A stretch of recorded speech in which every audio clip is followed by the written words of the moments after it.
দেখো আমরা ইকো পার্কের ভেতর ঢুকে গেছি। দেখো কি সুন্দর, কত রকম ফুল। দেখো ইকো পার্কে এসেই দেখছি ট্রেন। আমার বান্ধবী বলে ট্রেনে করে নাকি ও ঘুরবে, এখন জিজ্ঞেস করতে যাচ্ছে। দেখো ইকো পার্কে এখন ট্রেনে ঘুরলে তাহলে সমস্তটা পুরো ঘুরতে পারবে, এটা কথাটা ঠিক। আর আজকে রোদের তাপও প্রচুর প্রচুর রোদের তাপ,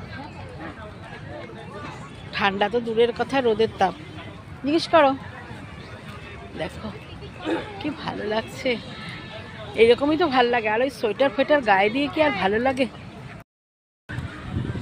দেখো কত লোকজন ভর্তি, এত ভালো লাগছে। আমরা অনেক দিনের ইচ্ছা ছিল যে আমি আরও ইকো পার্কে যাব, কিন্তু আমাদের আর হয়ে ওঠে না যাব যাব করে। তা আজ ভাবলাম না, আজকে যাবই। দেখো কত লোকজন চারিদিকে ভর্তি।